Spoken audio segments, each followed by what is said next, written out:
Guys, welcome to Feedback Friday. I think we're ready to get started. Uh, I'm looking at our chat. We have a couple people who are already signed up and ready to go. I'm excited to dive in. Nate, do you have any words that you want to share before we start? Words of wisdom. I don't know that I have those, but I've got some general disclaimers and caveats that I think we normally have at the beginning of these things. So welcome, everyone. Feedback Friday number 8, maybe 9. Who even knows anymore?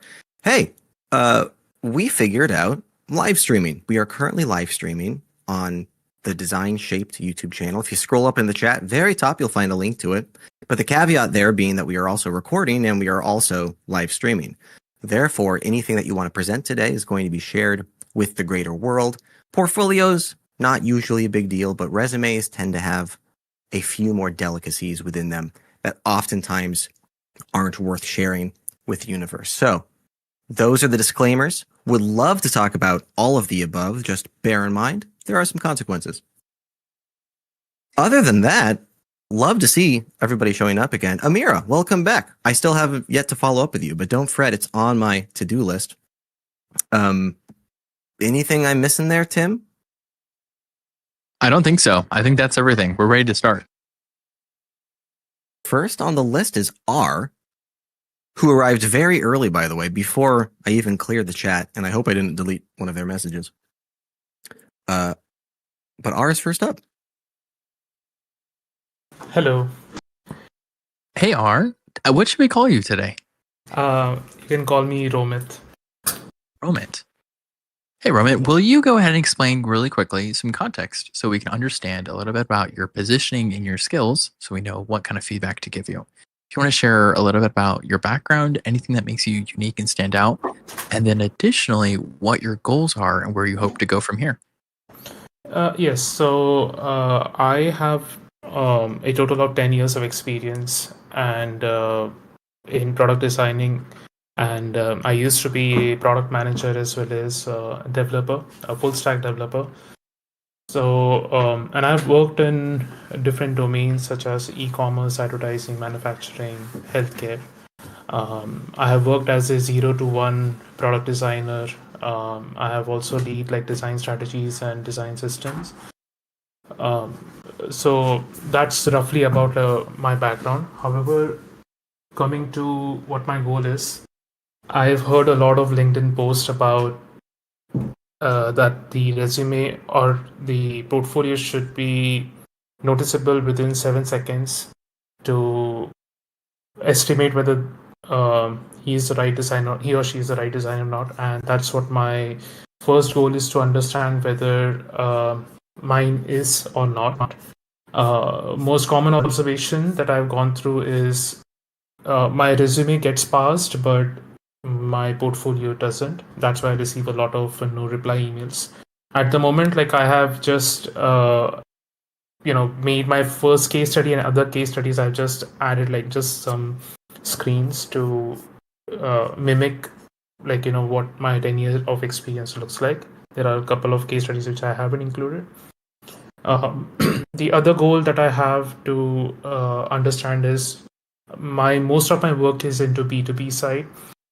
And because of that, like my case study structure is more into visuals. However, because I don't have a lot of like mobile apps, like in terms of screens, I'm kind of concerned that whether my case study structure does it like map the recruiters, HR, or design managers' requirements or goals.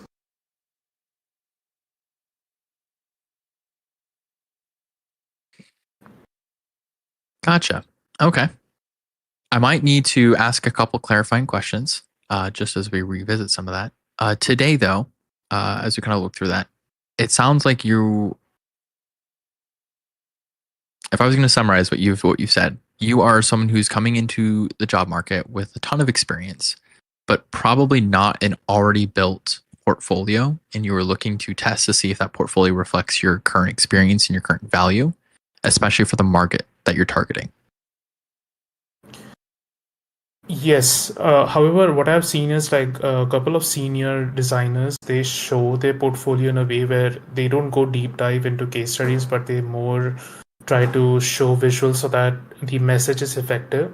And that's what my goal is, that I want to show I don't want to show a lot, but I just want to show in a succinct manner so that any recruiter can be able to easily understand what's going on.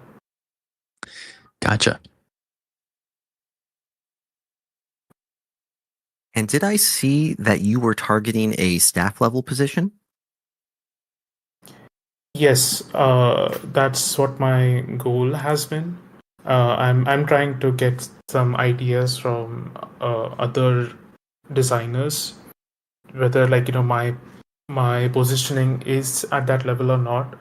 But overall, I've been really procrastinating hard on completing my portfolio, and it took me really long time to even just barely put my images, because I haven't been very sure that whether these case studies also is making sense or not. So yeah, even to share this link and everything, I built kind of a lot of courage to show up. Nice.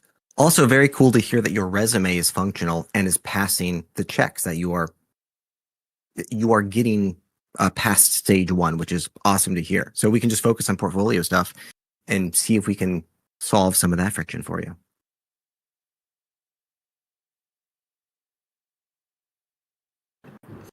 Thank you. Here is my immediate feedback right away. So when we talk about portfolios, the balance between visuals and storytelling has to be such that when people look at your portfolio, they don't dismiss you because of your visuals. And so there's kind of like 2 levels of fidelity. You need visuals that grab and communicate your value, but you're also going to need visuals that are a little bit more intense and that further on help you with the storytelling. I was listening to a design leader talk this past week, and he mentioned that his very first test is to take 5 to 15 seconds to scan a portfolio.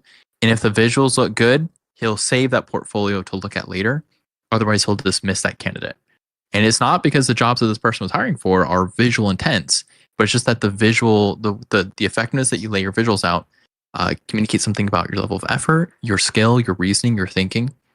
And also, it's just the easiest test to perform right away. And so unfortunately, it is one of those ones that happens. When we land in your portfolio right now, actually, let me ask you, do you want feedback on this particular landing page here? Or do you want us to look at your first portfolio case study that you have here? Which one is going to be more helpful for you today? And what are you looking to take action on? I would say I would consider homepage at the moment, because my analytics shows that 100 people did visited homepage, but at the same time they also bounced. And I know visuals might be the culprit here, but yes, I still want to listen a little bit more from a different voice. I've got thoughts on both of them anyway, Tim. So I think, at least from my perspective, I want to cover both at a high level. Let's do it. Let me clarify something. When you say they bounced, bouncing for you means they didn't click into your portfolio, or bouncing means they didn't spend a certain amount of time on your page? They didn't spend a certain amount of time in the page. Okay. So they did visit it, they will see the screen, but then they'll just close it, and then and I'll see a no reply email.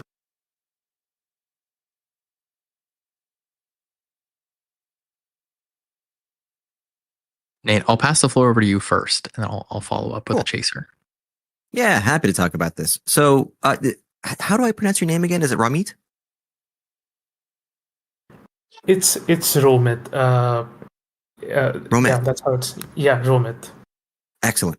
Pleasure to talk with you, and thank you for being candidate number 1, first to the list here. So I've got a couple of thoughts here. One of the things that Tim and I really strive to do on these Feedback Fridays is that we can provide feedback for hours and hours. And instead of doing that, what we try to do is, well, let's not provide all the feedback in the world. Let's instead try to focus on what are the most important things that one needs to solve right now to at least build momentum in the right direction. So For me, I typically ignore a lot of UI stuff, and I typically go right to case studies, and I typically talk about the process by which one communicates the theories and processes by which you solve problems. For me, that is usually what I would argue the most important thing that one needs to solve in a portfolio. For this particular case, for this particular website, I think it's 50-50. I think you've got some opportunities in regard to case study, but I also think there are some opportunities in regard to UI that are causing friction for those viewing your websites, those being hiring managers and recruiters. If we're looking at the homepage, let's talk about UI real fast. What I think the big thing that I think has some opportunity for improvement is the layout is missing some standardizations that are widely accepted across both portfolios, but also like website space in general. So for example, if we scroll to the top of the page, if one is viewing a portfolio, one also expects to see a little bit about the character of the person. So for example, it's super common to find photos on homepages, but something to dictate that I'm looking at you as a person and not like a product of some kind. That would go a long way. There's also the navigation menu at the top. You've got work and about, which is great. You've got a real simplistic portfolio, but I feel like both of those sections could use some expansion in regard to the amount of communication that they have going for them. Also on this homepage, if one scrolls down, you do have some case studies here, but I'm actually a little confused on what the next step is as a user. Like, for example, I'm not seeing any buttons that state, hey, check out my case study.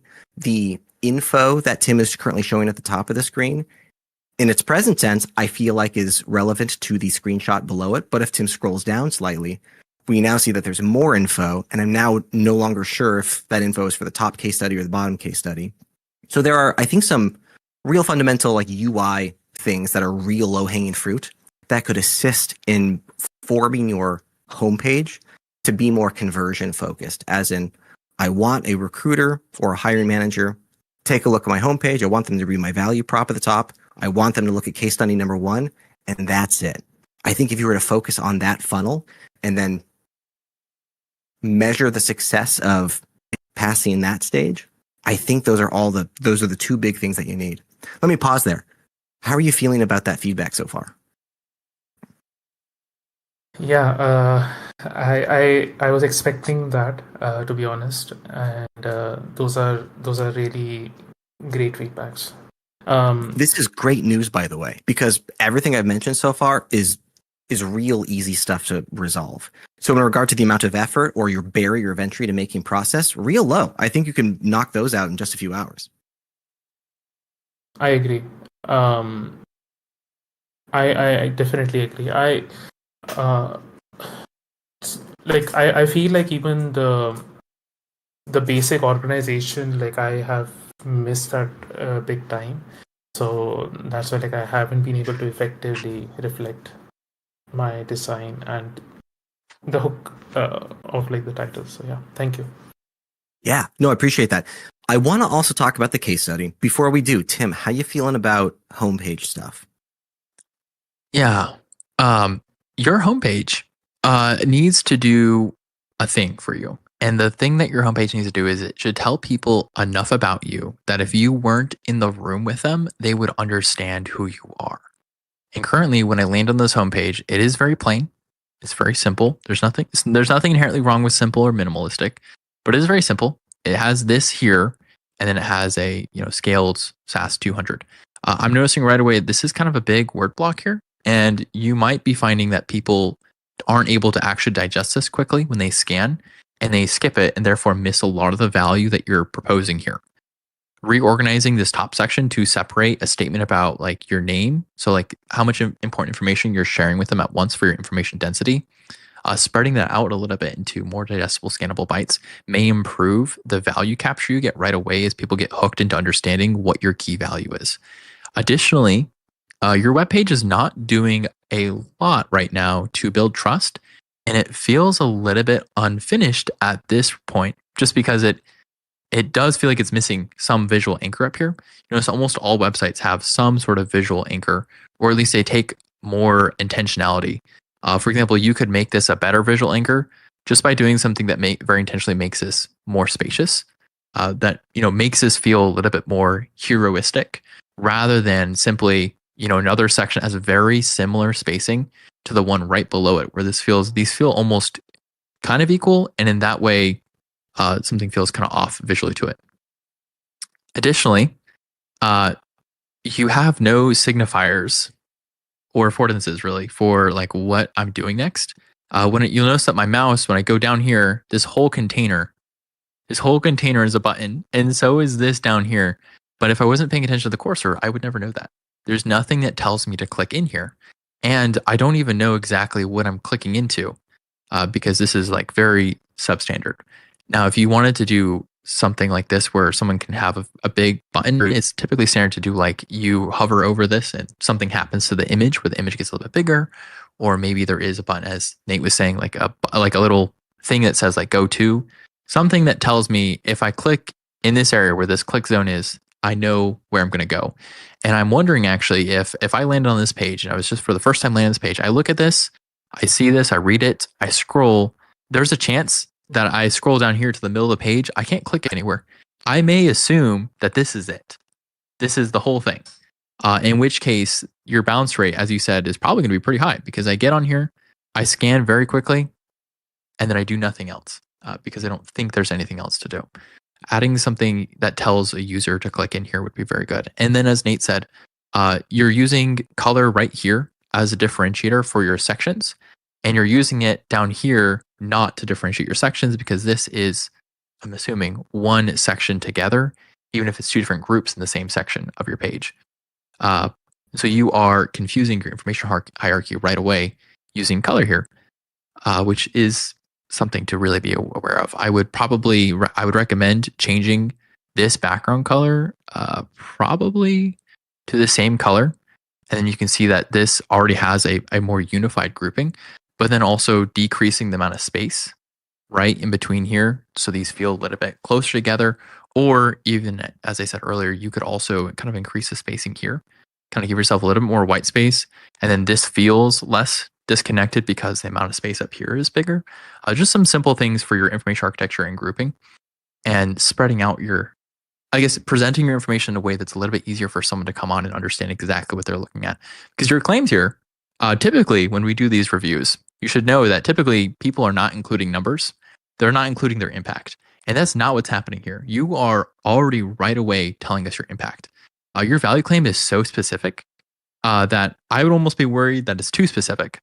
But this is like your skill. This is your bread and butter, right? So you're doing exactly what you're supposed to be doing. And you are already showing your results right away. You're attaching that. You're telling me why I should look into this. I just don't know that I can click into it.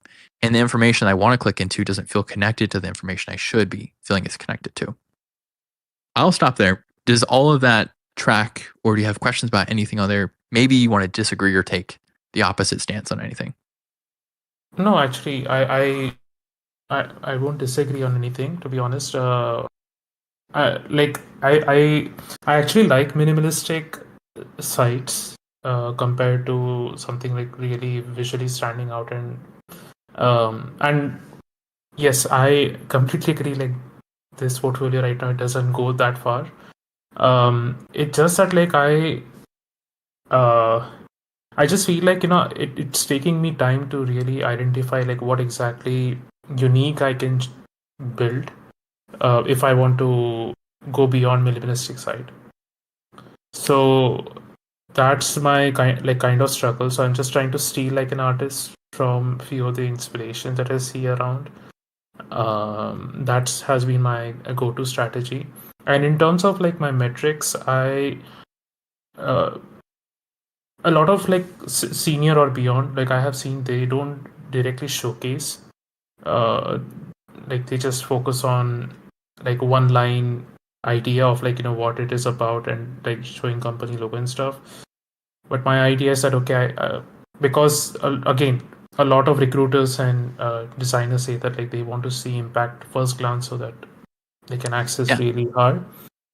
Absolutely. And I think your storytelling in that regard with your copy here is great. Excellent. I have no comment. I would actually recommend everyone come over to Romit's thing over here. Look at his portfolio. Look at the way he's framing everything. and look, like, just see how he's presenting his impact. This is great. This is excellent. This is great. This tells me exactly what I want to know at a glance. But the visual architecture, I have to say, minimalism is great. I like a minimalistic website, but a minimalistic website, minimalism is not an excuse for having poor information architecture at the same time. Right. And so, like, grouping still has to be good. It still has to be consistent. You still need to have using white here. This creates a section. Purple creates another section, another section, another section. If you want to do minimalism, you have to make sure that you're using your white space and your colors very intentionally to let things still be grouped and let people make the right connections. And I did notice that, you go to your about page. This text is very, very small. This is a minimalistic style, though. And if that's the style you want to lean into, I won't comment on that because it seems to be the general theme across your entire portfolio. However, at the same time, you have to recognize that this is not very readable for someone. It's harder to read. And so people are going to miss this information. So you just have to kind of accept that if you want to do a minimalistic style, you have to probably help people still get the value out of it without, hurting yourself. And still here, just making sure that these things feel connected. You don't need to do big flashy buttons. You don't need to have a giant CTA that says like read more. But you need something that tells me as a signifier that I can click into this, that lets me know that when I'm here, I'm going to the right place. Okay. I have one question before you go deep dive. Is like in the landing page, I just like few minutes ago I published like one case study which is in the last section where like you will see it's a little misaligned. And my goal was that I saw one case study where they like tried to add persona and then some screens here and there, and which I felt like it was missing in my first case study, which didn't give like any kind of idea of like who the user persona is from a first glance. So I just wanted to get like your thought on whether like these kind of approach makes sense considering like these like the B2B platforms or like those enterprise designs are a bit complex. Can you, or maybe Nate got it all the way, but will you go ahead and rephrase that question for me really quickly so I know, so I can respond appropriately? Okay. So if you compare the first visual and the last one, you will see there is a difference where I just added like few screenshots and a persona just so that it kind of gives you a feel like who is ideal user. Gotcha. And my concern has been that in the first screens or like many of those case studies which correlates to B2B, I don't have that correlation. So I was thinking that should I like mimic something like how I did at the last case study and try to show the personas and like some mix of more screens so that it gives more context. Tim, let me answer this one, and feel free to add on. Rumit, my mind is going in a slightly different direction. Aesthetically, that bottom section that you have with multiple images in one section, aesthetically it looks great. But my concern is that it's not the strategic choice for your direction. So if your goal is to target staff level positions, then realistically, what I'm looking for is a case study that talks about a lot of high level stuff, cross-functional leadership, system scale thinking, how you go about discovery and alignment on an entire products team. So where my mind is thinking is, at the moment, it feels like that image and your case study are dedicated to a particular product that's very output oriented. Now, I will say, in regard to your communication, Tim's totally right. You're nailing communication. You're also talking a lot about impact, phenomenal for staff level roles. But then what I'm missing then is the process by which you go about solving the problems that you're building products around. So if we like dive into case study number 1, for example, it's got a lot of screenshots in there and you have some terminology, but in regard to process, it's fairly minimal. And I'm fearful that it's not best positioning you for a staff level position. I think it's probably closer positioning you to that of maybe a junior or mid-level UX position or even a UI position at this point. How are you feeling about that feedback? Because what I would love to see is a case study that's dedicated more toward cross-functional leadership and team alignment. How are you feeling about that? Definitely, it's good. I don't want to take a lot of your time as well in this, but my concern is that like I try to dwell into that position where uh, I try to add like process in this, but it just becomes like a long case study. And I have also heard like feedback where they say that, oh, like if you add process, then it's just too much for me, and I just like and again, like this is based upon so many case studies that I'm looking into the common pattern, and I'm just trying to mimic that.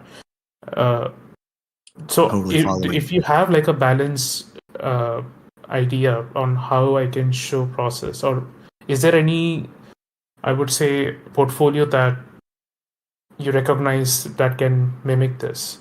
So Let I me can, pull up a yeah. couple.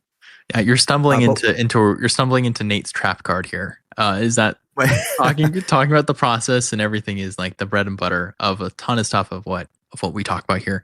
While Nate's getting that pulled up, though, I would like to comment quickly just on whether or not I think your strategy here for presenting this information is superior or inferior to how you're presenting this information. And what I will say is that these are very different stories, and I actually think that this bottom one tells the story of a different person than the stories that you're telling up here. And so I do think that there is a moment of maybe disjoint when I come down here and I see this like very pretty UI. This is very UI centric. This is very user centric. Whereas all of these up here are about like enterprise, huge scale systems, like team level stuff. Compared to down here, this feels very human and very individualistic. And so I think these stories, the way you're presenting these stories, completely appeal to two different audiences. And you can do that. You can appeal to multiple audiences, but just recognize that your mileage, like as you niche down, since you were so niche up here, if I was a product designer, or if I was looking for a product designer who's for SaaS and AI platforms that are like, the big leagues, I probably wouldn't be looking for someone in this bottom category. And so just keep in mind that the narrative that you're telling and you're focusing on should be aligned. I do think down here, this is more aesthetically appealing. It's very nice to see the smiles. It's got the warmth going on. It's very, very well done in that regard. At the same time, it is not necessarily the thing that people are looking for when they're hiring for these kind of bigger ones that you've targeted in the top. I want to yes and that. I did just post a couple of links for you in the chat. What I'm hearing you say is your case study, you're fearful of too much process because then you don't have a lot of screenshots and it's not consumable or attractive to desirable to scroll through. Is that sounding right to you? Yes, like I mean, one of the feedbacks is like when I created a case study, it was like too lengthy. It became almost like an essay of all the things that I did. So Yeah. I'm kind of bothered about that, but also kind of concerned that okay, whether if I again do the same process, would I fall in that trap? Totally following. What I'd love to communicate here, if there was sort of like one takeaway that I would want you to take away so far, it would be your goal is to target a staff level position. Your case study probably doesn't even need to include output. What I'm expecting of a staff level role is that you are guiding a team through a particular process cycle.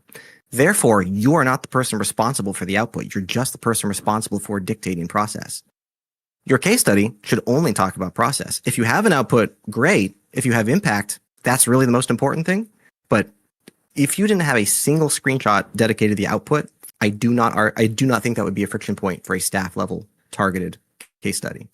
Now, the asterisk there being, images are so impactful for case studies, and they're so persuasive in regard to communicating thoughts quickly. Therefore, what I look for is on your case study is an immense amount of data about how you go about process, how you go about solving problems, but then communicate it in picture form. So if you take a look at the case studies I just linked to you, you will see a bunch of images in there that are dedicated to the wireframing of a particular process, the user flows of a particular process, things that are dedicated to expressing the process by which they broke down problems. For you, that would probably be more toward, here's how I organized a particular products team. Here's how I delineated the problems that we were trying to solve and broke them down into smaller pieces. That sort of stuff. How's that sounding? Is all that making sense? Yes, it does make sense to me, and yeah, I think these references are good for me. Thank you. Let's also talk about that thing you said about it feeling like an essay of everything you've done. A portfolio should be more about an essay about how you were thinking in solving a problem. So, for example, up here, you have a great sentence here: optimized product hour bidder, cutting 70% of manual work for events like Amazon Prime Day, Black Friday.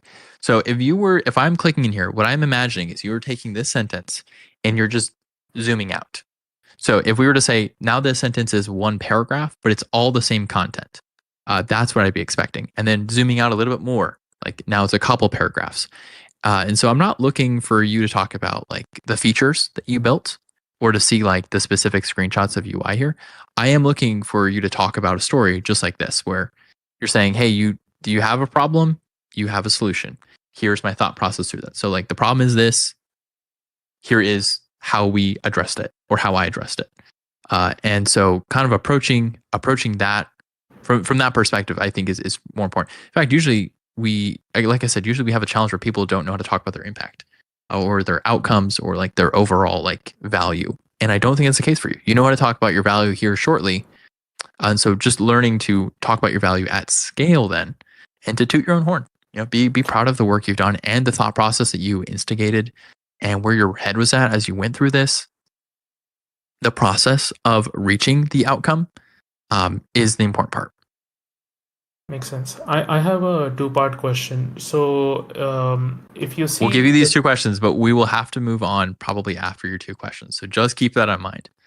Yeah, 100%. I don't want to take a lot of your time. So the UI that was built for this and like the current trend and the visual craft that is expected, at what point should I change the existing design to match that trend?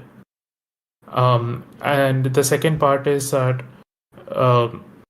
the impact, right? I had different levels of impact. One was user, one was at a business, but also at a level where I would say the products were able to acknowledge a new feature based upon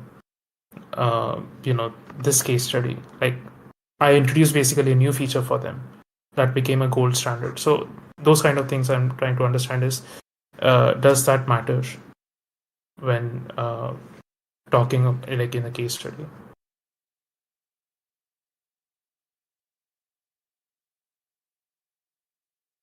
Nate, you want to take that? I'm not sure I'm fully following. Are you able to? So there was a two-part question there. Are you able to say the second question again? Sure. So a feature of while I was doing the design, I introduced a feature which you see on top, which is called a spotlight. Because of that feature, it was so well acknowledged that all the products within that company, they also wanted to have that feature. So so in conclusion, I had a business level impact, a user level impact, end user impact, and also I would say a design pattern level impact as well. So do you think I should go to that extent to showcase my what you can say? Yeah, showcase my impact, basically. Showcase my result. Yes. So the answer is you should absolutely talk about that. However, there's two caveats I want to throw at you. So number one is the case study shouldn't talk about the feature. It should talk about the problem, the business problem that you're trying to solve. And then within your process, you will then expose how you solve that is through said feature. The goal is always solving problems. It's always outcomes that we're trying to solve for, or impacts if you're at a business level. So that should be, the story arc should be dedicated to the impact. How you got there is through expressing this feature. Then caveat number two is, because you're targeting staff level stuff, you'll probably want to stray away from the tactical stuff and more toward the strategy stuff. So how you went about solving this particular outcome is by dictating how a team might go about building this particular feature. How's that sounding? Is that making sense? Yes, it does. Nice. And then question number 1, which I think I can summarize as how up to speed should I be with design trends? Is that sounding right? Yes, I mean, this is the design right now is like a 2023 design, and should I like mimic based on how 2025 trend is, like where it is like more data visualized, like so that it can attract the recruiters and hiring manager, or should I like just stay as is? So I can't really speak to trends. Tim might have more insight on this than I do. You should always visualize data, though. If you have the ability of visualizing data, that will always be more persuasive than just expressing the data in textual form. I would also say that there's no need to update your portfolio unless it's holding you back. So then the question is an older design holding you back? If one's goal is targeting staff level, I don't care about the aesthetics as much on the portfolio, but Tim might have more insight there than I do. It's always important to have aesthetics just so people don't dismiss you. But as Nate says, the type of role you have determines what level of fidelity those and the scrutiny that those visuals need to hold up to. But you should have enough visuals that if someone clicks in, they don't dismiss you right away. I agree with Nate's assessment. This information over here, this left-hand information, is almost more valuable to me reading your portfolio than the actual portfolio content is. And also notably, your impact sections don't line up. That's kind of weird. Make sure they're consistent. Make sure these have the same numbers, or at least there's a reason for the expansion on talking about them or how they add up together. This content you should emphasize. I mean, you're doing a job putting it here so it's consistent, but you need to recognize that people are going to look into this middle section, and consistently images there's typically a header image that's the overall thing, and then there's like discussion about the overall project before it gets in. So this is actually, I did not realize this was a feature. I thought this was a screenshot of your overall project together. So there is like a standard here that you are missing altogether. Last thoughts for you. Share more of your thought process. Recognize that no one wants to buy features. People want to buy outcomes, they want to buy impact, and they want to buy experience and talent. The features are kind of like a boat that you use. It's a vehicle for talking about your process. But if you don't talk about your process, don't talk about the feature. And so don't talk about features that don't allow you to talk about your process, and vice versa. But otherwise, I'd say you have a great potential here with, again, a little bit of cleaning up on your visual hierarchy, improving how you communicate your groupings, and allowing a little more affordances so people click in instead of bouncing off. And I would look forward to seeing how some changes and updates happen here. I also noticed that you're using Framer here, and we love Framer. And if you have any challenges with Framer, there's lots of people in our community who can help with building this and kind of making it very aesthetic. So thanks for your time, though, today. We appreciate it. Thank you so much, and thank you for like answering so many questions. Thank you. Happy to talk again in the future. Tim, we are moving on to Higher Dots. Higher Dots is next on the list. Higher Dots. Wow. Let me find you. Their portfolio, I've got it up. Their portfolio also advertises themselves as Higher Dots. I think this is the first one that we've seen whose handle is also their brand. All right. Well, Higher Dots, thank you for being here. If you want to introduce yourself a little bit about what you do, what you focus on, and then today, so we know what goals to focus on for you, what you're hoping to accomplish. Hello, guys. How are you? Hey. Doing well.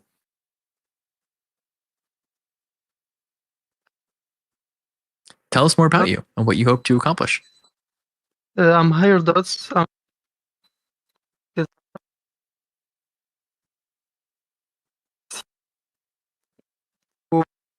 Attract more clients and searching for other freelance jobs with agencies and stuff. And at the same Dots, time, we lost you there for a second. Would you mind starting that sentence over? From where? From the very top. Yeah, you introduced yourself and then we lost you. Yeah. Sorry. Okay, I will repeat from the start. I'm hired at. I'm a visual identity and graphic designer. I've been in this domain for the past years, and for this year, I'm trying something new. I'm trying to get my own clients. Same time, I'm looking freelance opportunities with agencies. So for that, I built this can like approach both normal clients. So Hey, higher dots. I'm so sorry. We're struggling to follow what you're describing so far. It's cutting in and out.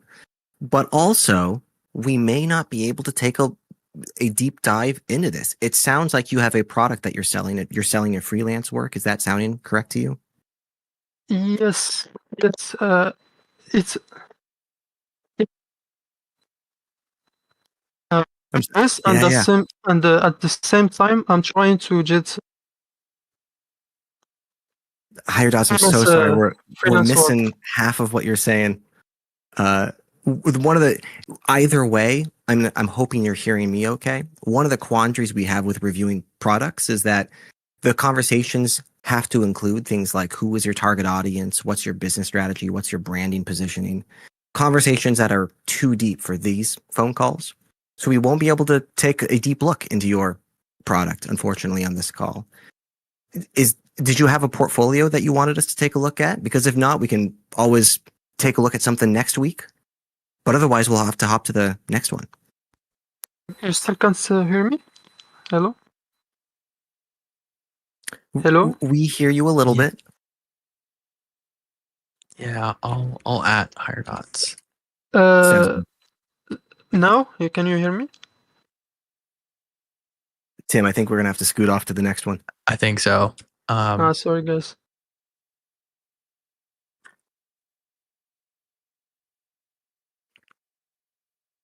Higher dots, go ahead and send me a DM, and we'll figure something out for you. So I'm glad that you've come here and that you volunteered yourself. And I'd like to be able to help you. Although, as Nate said, this is typically not the kind of content we focus on during these sessions. But I look forward to possibly giving something later on if we can chat more a little bit off stream. Who's next for us, Nate? Next up is Aliyu, a repeat visitor, if I recall. Hey, welcome back. Aliyu, I'll invite you to speak, and we'll go ahead and click on your thing. Oh, Aliyu, it is so good to see this work. How are you doing? Hello, guys. Thank you very much for, I'm very glad to be here, So I was here a couple of weeks ago. I think it was about 2 weeks ago. So yeah, I appreciate the feedback you guys gave me. It was good. Appreciate it. And I've implemented some of the feedbacks, and I'm now back for another fresh look of what I did. Fantastic. Hey, just quick housekeeping real fast. Are we pronouncing I remember us talking, but I'm just trying to validate that I'm pronouncing your name correctly. Aliyu? Is that sounding right? Yeah, the name is Aliyu. Aliyu. I remember there was something. Yeah, cool. Yeah, Aliyu. Give us it's been a bit since we chatted. Give us the rundown again, the scope, and for all the folks on this call who aren't familiar with your work, give us the background about you and what's the problem you're trying to solve today. Yeah, I am transitioning from customer success to UI UX product design. And 3 weeks ago, you guys have been able to look into my portfolio, and you gave me some feedback with regards to, the hierarchy in my case study, and the way in which I describe my description for the case study.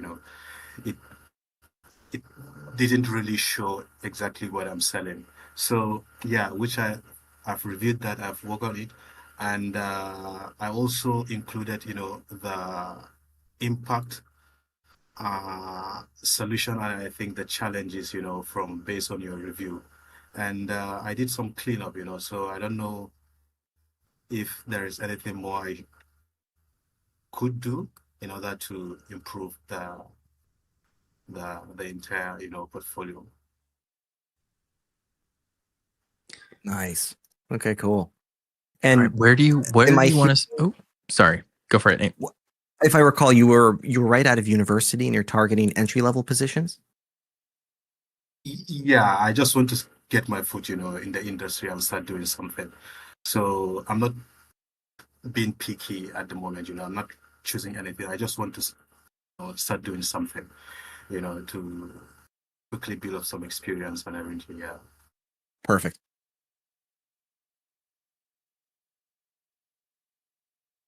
Great. Where would you like us to start for you today? If you can point us in a direction so we can kind of reevaluate specifically for you, or if you want us to just kind of give it a look over and maybe we'll end up on the right thing for you, we can try that too. Yeah, I think that would be, I would appreciate that more. And maybe you could try to conclude everything by looking at, one of the portfolio, the case studies, and see if the hierarchy and everything is okay. Story. Okay. Nate, on your machine, when you first load Aliyu's webpage, does his name appear for you? Sure does. Okay. On my So it's Windows 4K screen. just a me thing. When I first load your page, your name is not rendering until I scroll. And that might just be my machine issue, but just something to kind of keep in mind. We already talked to you. Post it in the chat. Anybody else having difficulties loading the homepage?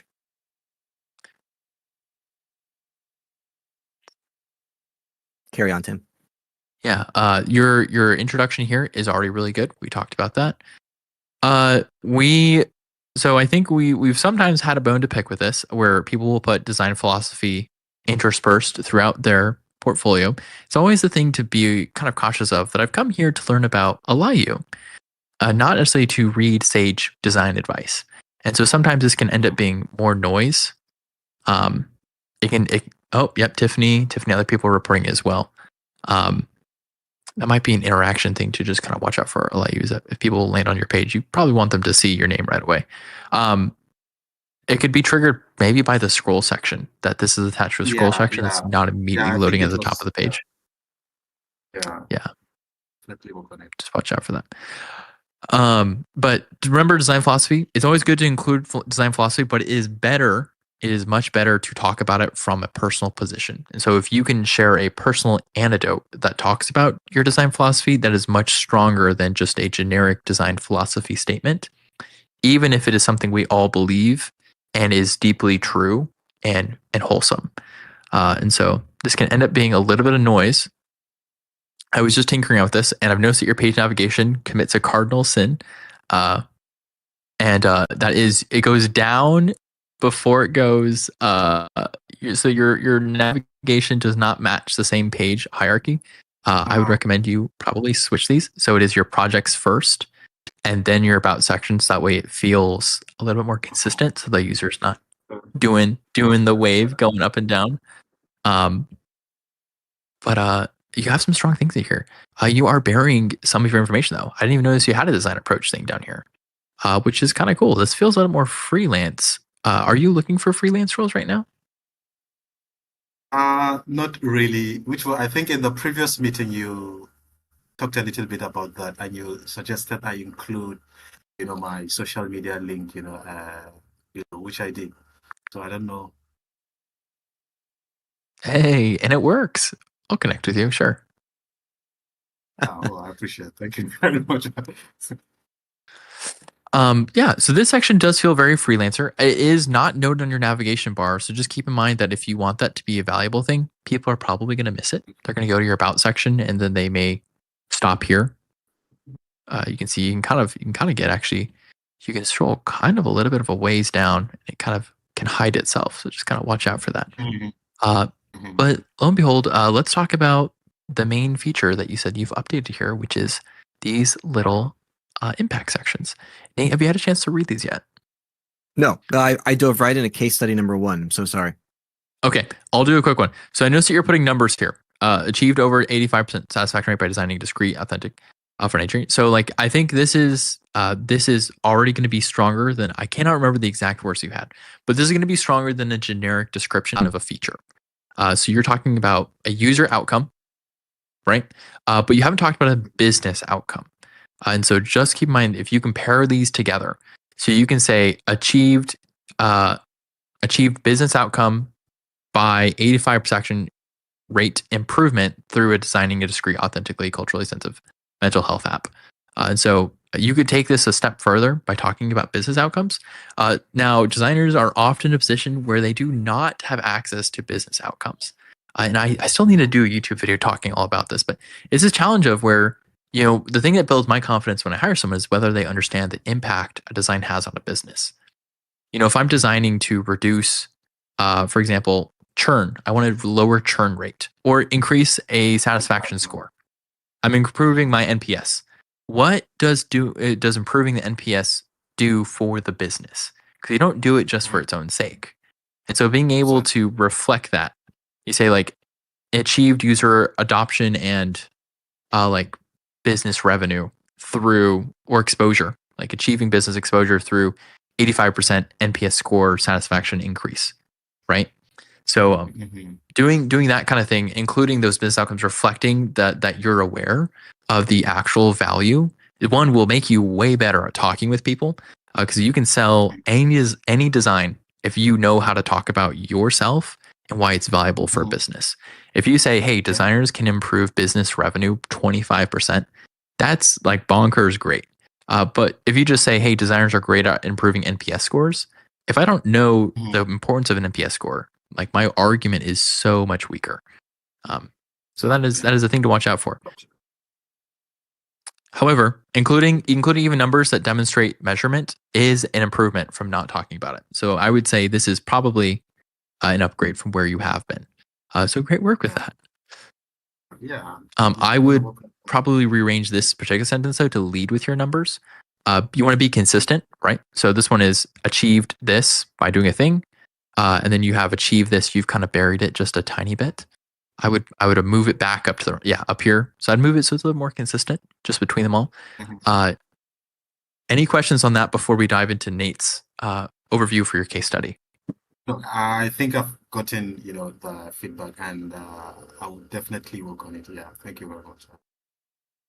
Prototyping with, so it's a thing I call prototyping with numbers. And when I say I call it prototyping with numbers, it's actually someone else who coined that phrase that I now use as well, that just people haven't heard of yet.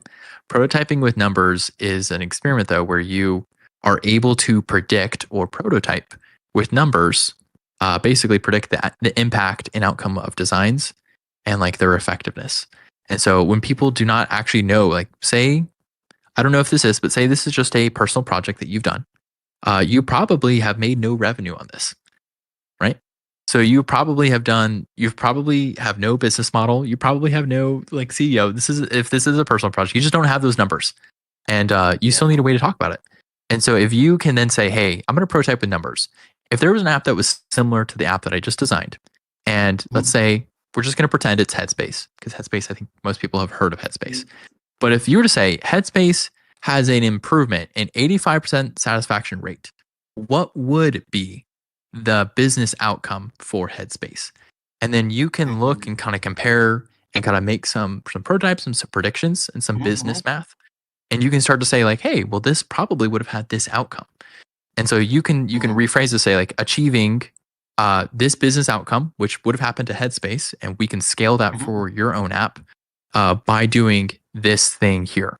And so then you're attaching measurable things to your predicted outcomes, which again reflects the way you talk about your value and your business like acumen. Okay, got you. Yeah, I've never, even tried thinking of this idea. Yeah, that's marvelous. I'm definitely gonna apply it in there. Yeah, well, I'll have to talk about it more in depth. But the cool thing is about something like this is that designers are late to the party because everyone else already does this. If you look at any like project proposal, if you look at any investment proposal, anything, those are the things that they include. That's like the work that they're doing. And so we are late to the party in attaching our work to these values. And people who can talk about their work in terms of those values are often more powerful. But that is a lot of talking from me and a lot of promising future things that we can talk about more. And I think a lot of people benefit from a more in-depth conversation that kind of gives the topic a little bit more justice. Nate, let us look. Are we looking at sane? Is that what we're looking at, or what are we looking at today? Yeah, Sane is the we one can jump I was in viewing. randomly into any of them. It's fine. So where my brain is at, Tim, you're welcome to open one up and show it for the team here. Did we have a lot of feedback for you in regard to case studies last time? Because I'm looking at it now, and there are some nitpicks that we could maybe talk about. But overall, I don't have any good feedback for you, or certainly no broad feedback that's just all encompassing and going to be beneficial for you. I think your case studies are great. Any feedback I have is minimal. Have you worked on this since we last talked, or did we? Yeah. You guys have given me a lot of things to sleep on, and I implemented most of the suggestions you guys gave me. And I think you made strong emphasis on the way in which I structure the case study. Most importantly, I haven't included the impact section. I think the challenge, which was something I did for the entire case studies on the website, because most of the case studies on the website, they don't have impact, or maybe the impact are buried, down below. So I put them up and refine them. Either way, you're rocking it. The case study looks great. Realistically, last time we talked, did we talk about you're currently using it's a Framer site, right? Webflow site. It's a Webflow site. How dare you? Yeah. So, I apologize. I apologize to all the Framer fans out there. I'm kidding. I'm gonna get canceled. I remember us chatting. I think I remember us chatting that you didn't pay for a plan, so you were restricted to a one-page plan. But that doesn't appear to be the case anymore. I think it's still the case. So I'm looking at your about page, and your about page has a different .com. Oh, I'm sorry, not the about page, the playground. Yeah, because which is entitled about me in the URL. You're only restricted. You're restricted to having 2 pages. It's a 2-page limitation. Yeah, for the for the free plan. Gotcha. Understood. So I was going to challenge, like, why the heck if you're paying for a plan, why the heck are your Figma documents your case studies? But I totally understand now. I will say, in regard to Playground, while we're looking at it, the Playground isn't a playground. This is like, I don't know what to call this. This is work that you have done. A playground suggests that these are like things that you've been playing around with and toying, but they're not providing business value. This looks like a whole lot of business value to me, and I would want to express that in some fashion. Other than that, your case study has a role at the top. Your current role is stated as, what did it say? I think it says entire design process, something like that. Not a role. Realistically, what I would be looking there for is like lead product designer. The goal there being, if a recruiter looks at your case study, they will see the title that you had with this job and then correlate that title to job descriptions. So it's like a genuine metric that you want to add to your case studies, the title of the position you're trying to target. Outside of that, Tim, I don't really have feedback. I think it's great. It does look like if you're on the playground, you get stuck in the playground. I can't click out of the playground. Where else would you want to go? Well, back to projects or back to the homepage. Could you? That makes sense. Yeah, could you try? Yeah, maybe the logo. Yeah, I think So something to keep in mind. I'll offer the same feedback that Nate offered when I was looking at your case study.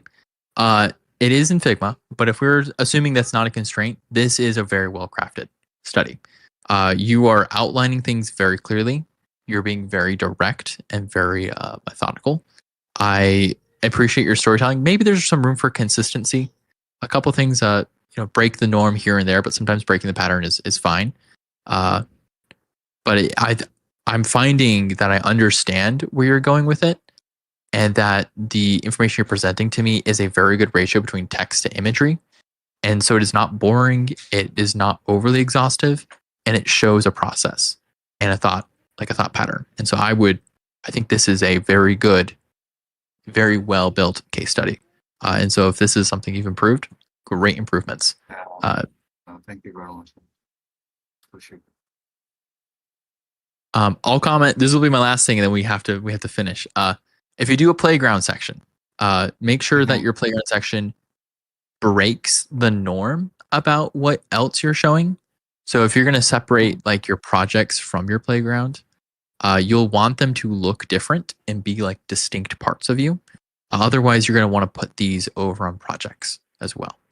And so things like where you're showing like this is like another aspect of you, right? It's another thing that you're a hobbyist about, but you're not like pursuing maybe professionally to the same capacity. This is a strong thing that like adds texture and another layer of my understanding of you.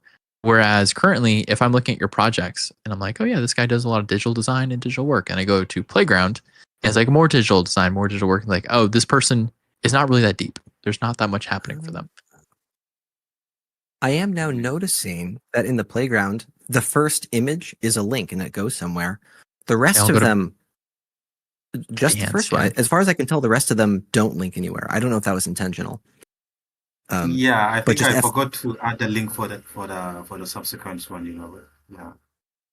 Got it. So excellent. But in regard to what Tim's saying, the first one looks a whole lot like a case study. It looks like a UI case study, but it's that's why my perception was like, this is valuable work. Playground's maybe the wrong word, but maybe it's not the right word, or maybe it's not the wrong word and it just needs to be positioned differently.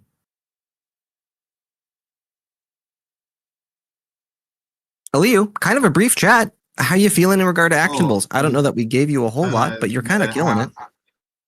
I don't think I have word to express how I'm feeling because, I've been really looking to, having you guys' opinion. You guys have been, I think I've been doing it alone for quite a long time. And I think what I've learned from you guys within the short period of time, has really taking me to a whole new level, which I really appreciate the feedback. And hopefully, I would come back next week with a much better, portfolio. And then hopefully then I got a job, by next week. Who knows? Really appreciate it's hard job market out there, but a whole new page is what I would say. A whole new page, maybe a whole new subdomain, I guess.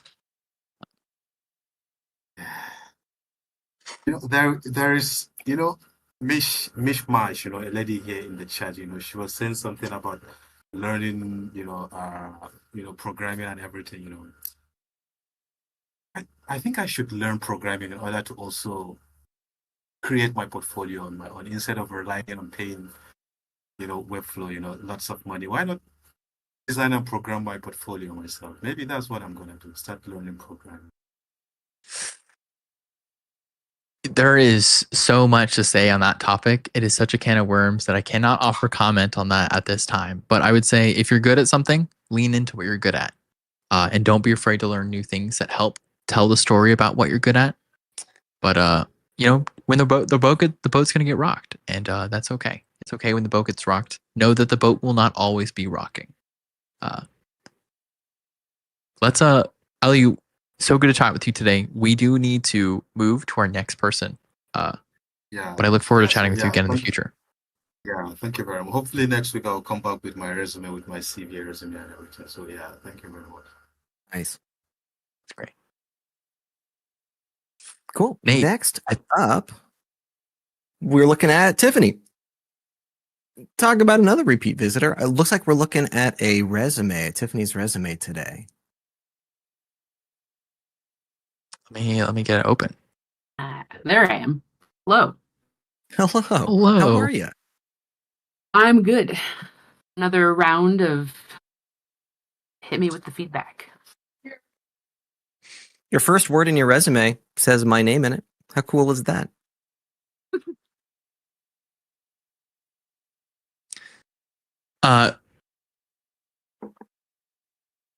Tiffany, give us a quick introduction to who you are.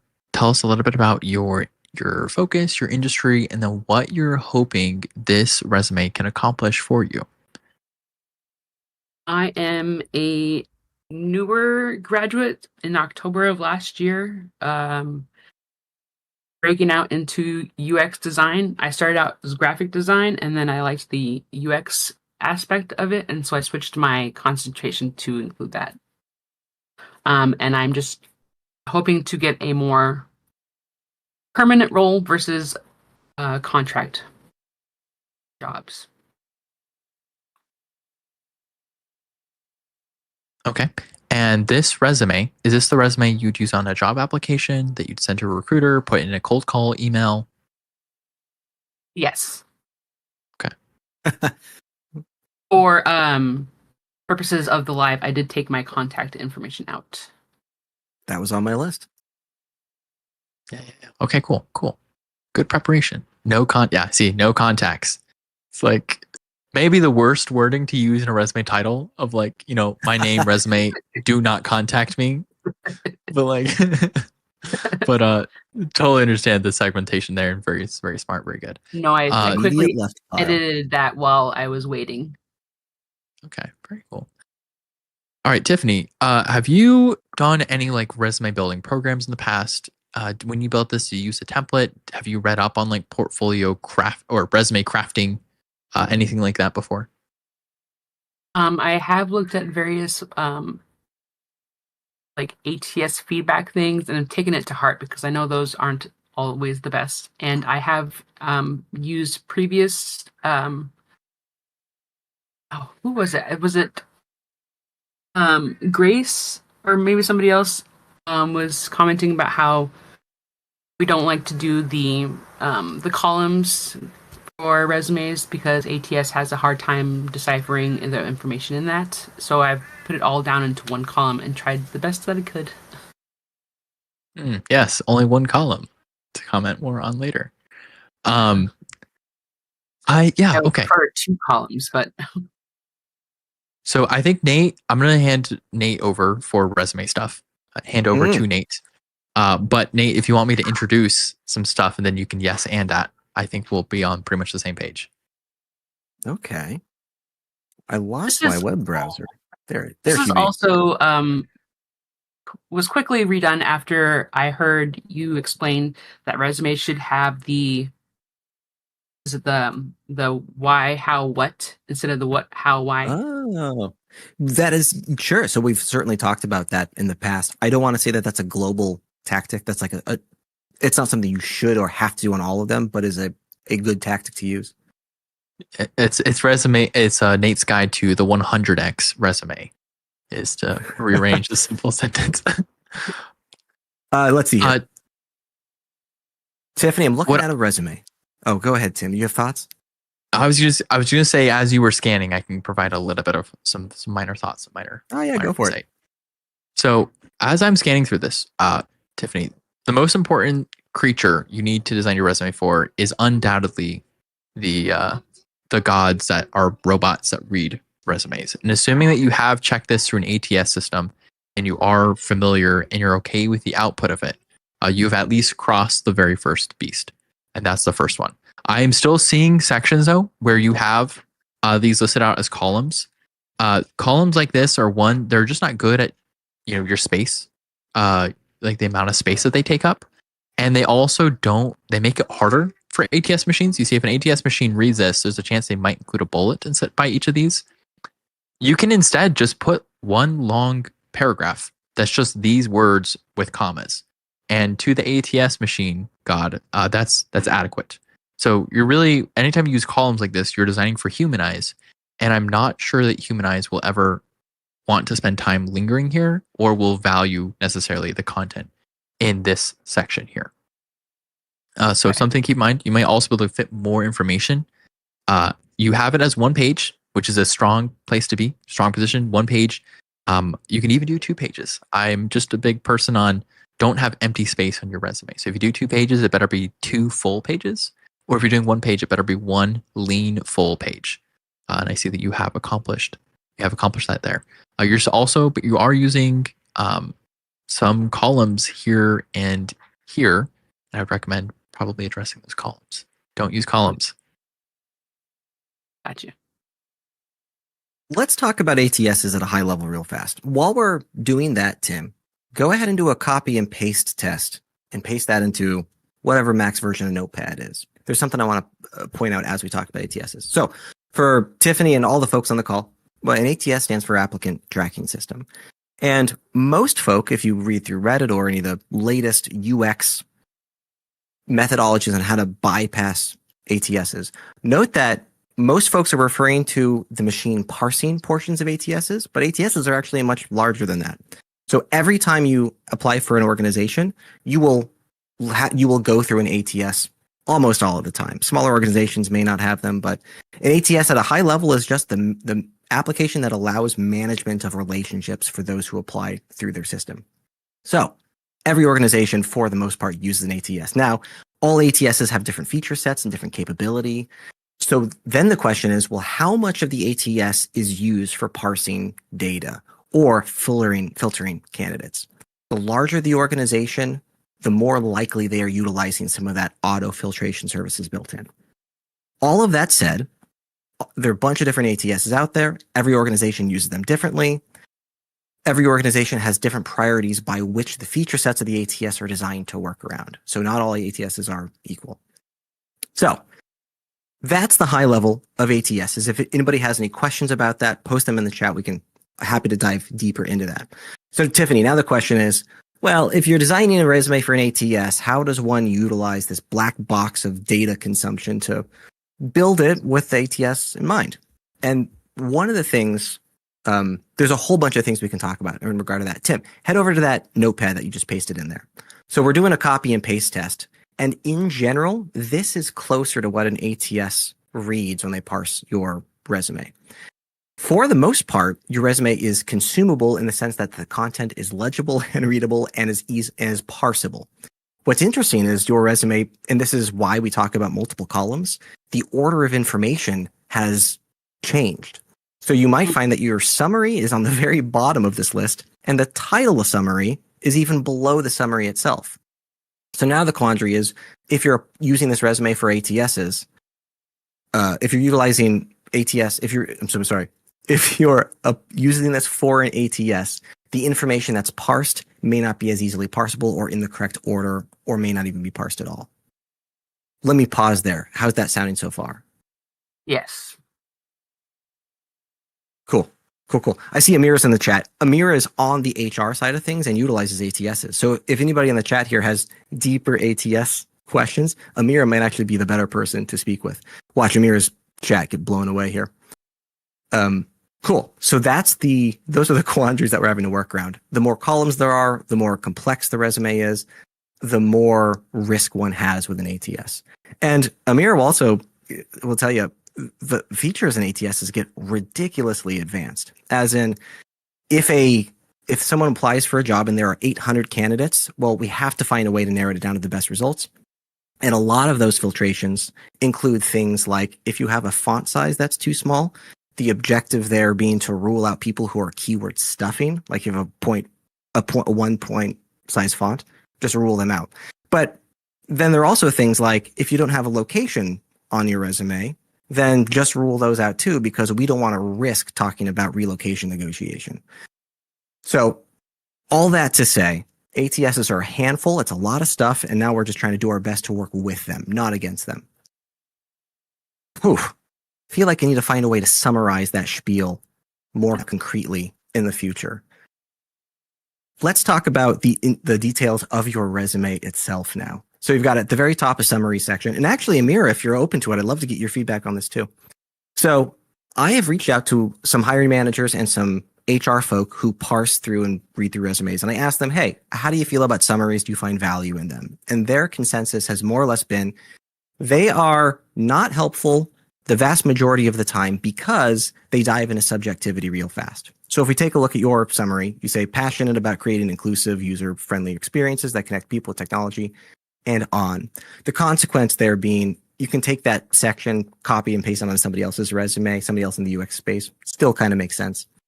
So the hurdle there being, it's not dedicated to you, and it's just sort of subjective influence of who you are. Not helpful if one's goal is to review like the objective who you are as an individual. So In this case, you would either have a higher quality resume by removing it and then focusing attention on the other factual things about you, or we would want to add objectivity to your summary. You could talk about things like the wins in your career or the accomplishments that you've done. That dives into objectivity. But beyond that, in its current state, it's distracting information. It's distracting eyes from what's really important on your resume. It's usually experience. Okay. Order of operations, the most important thing on your resumes. Also, Go ahead. real quick, summary is sometimes a place where you can put some good keywords in here. Like you're talking about proficient in Adobe, Figma, PowerPoint. These would be better suited for just putting them in the skill section, right? So you already have Adobe, Figma, prototyping, etc. And so this is this is like lost real estate inside of your resume because you're doubling back here and not using that space effectively. Okay. The keywords and skill tools, this is an odd one. And this is one that I constantly challenge based on current modern trends. So my original perception was that key skills and tools not interesting for humans, more interesting for computers, looking to validate the job descriptions. Turns out, as I talk with other HR folk and hiring managers, they seem like they have value there for them as well. Oh, Tim, how do you feel about Amira hopping on stage and speaking to resumes? I think that's a great idea. Do we want to do that before or after your thought with Tiffany? Well, let's get her on the stage and then I'll finish my thought. Sounds good. As I talk with HR folk and hiring managers, it turns out they do actually see value in skills, but I will also say skills is a perfect section for, I don't want to say keyword stuffing, but also keyword stuffing. So good stuff there. I would relocate it to the bottom because it's just not as important as experience, and relocate experience to the top. Okay. That's more or less the end of my thought there, and there might be better value in focusing on Mira's feedback. Oh yes. Oh, hello everyone. Hello. Yeah. So this feedback, what you guys are doing, are very useful when it comes to students, especially if they're looking for a job or they're graduates. I recently graduated, actually. I'm in Texas, actually. So I graduated from UNT as an HR professional. So looking at this resume, it is pretty good. The columns, it is a lot. But I also have done a research where when you are trying to look for a job, you always have to look up what are the top skills within the major. So, for example, as an HR, I always have to look up what is the top skills these days that hiring managers are looking for. So that's actually a very useful thing to look into right now, because honestly, at the moment, even as an HR, they always look at, are you a team leader? Are you, do you know how to do basically, how do I say this, ATS, things like that, And then if you already have that experience, you could write it down, and that will help the ATS kind of just not reject your resume. Because I feel like these days, if it doesn't see the keywords, it will reject it automatically. So that's one thing that I have also learned even in my classes before, that I had to learn that. Otherwise, that's why I was wondering, I was like, why is my resume getting rejected? But now I realize the keywords are the most important thing right now these days, So, Hey, Amira, would you mind talking about keyword weighting? keyword weighting. That's a good question, actually. Now that I think about that. Keyword weighting. That's the first thing. So what do you mean by that exactly? Yeah, let me throw my perception at you, being a person who hasn't worked directly with the software before. So my understanding is that when one writes a job description, one, depending on the ATS capability, has the ability to weight specific keywords on different point values. The objective there being, we can then parse resumes on this weighting system to literally rank which ones are most applicable to the job description.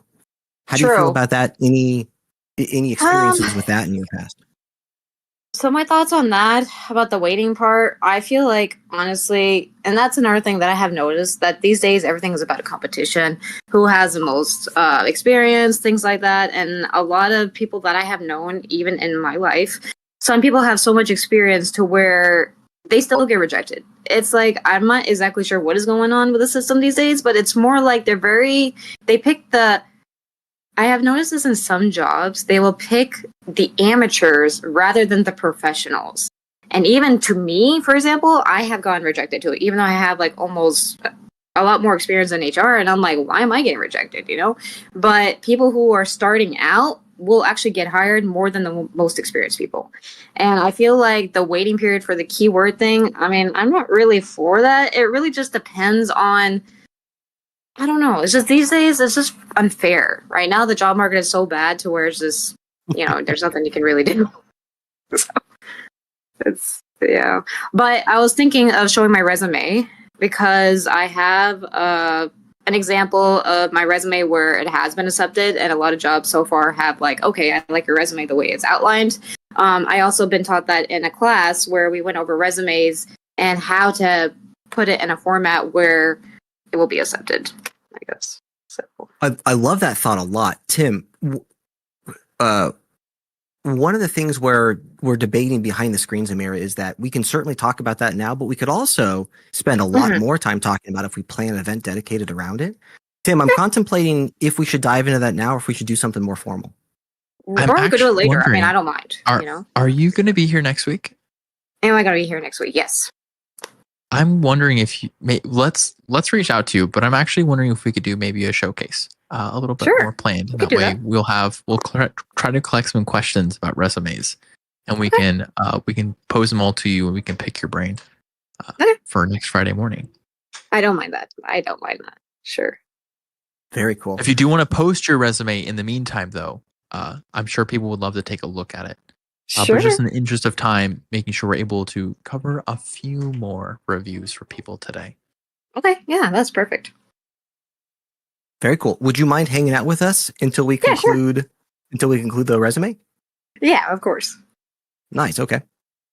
Circling back, Tiffany, your resume is great, and I understand. So when I'm looking at resumes, the first thing I usually look at are dates. I want to see how much experience you have, so I'll immediately go down to the last piece in the experience and look at the starting date of that. So I can see in this case, my perception is that you have 3 coming up on 4 years of experience. Your job descriptions themselves, it looks like you're pretty solid following the why, how, what approach. Note that you don't have to do the why, how, what approach at all times.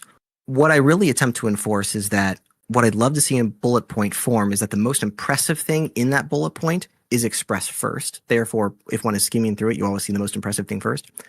Okay. Oftentimes, most of the time, that's the why, how, what approach. But it isn't always. So don't take it as a hard rule that every bullet has to be a why, how, what. It does regulate that if you do follow the format, you have a really hard time writing a bad bullet point. But note that it's not a hard rule. The only other thing that is speaking to me here is would love to see more numbers in your resume, more qualifiers that signify you are a person that measures success and validates momentum, and that you are a numbers person, building designs based on data and not on insight. Not on inference, I guess. I don't know what the right word there would be. What if I don't have numbers? I don't want to lie. Then I have got a topic for you called prototyping with numbers, which sounds more and more like we should spend some time diving into this. I'll give you the general synopsis, knowing that, of course, I'm not going to be able to give you a guide in this little bit of time. But the important thing is, as designers, we're not designing for screens. We're designing for people, and those people include both users and businesses. That's that's quintessential to design, right? The whole design is holistic, which means that we should know and understand the value and impact of any of our designs. You probably already know or have an intuition about, well, this improved onboarding and engagement is important for something. And so you know that you're designing this to reach a certain outcome. You just haven't explained that outcome. And then you need to take the time to think through it mentally and kind of put down numbers and be like, what is the predicted outcome for this? What would have been the value for this thing? This gets tricky because this exposes you, right? It exposes when you're like, yeah, I did a bad design. Like I was doing this for my own project and I was like, man, I'm doing the numbers. Why did my team ever make this decision? I was like, oh yeah, my team made this decision because a stakeholder wanted this, not because it was a good idea.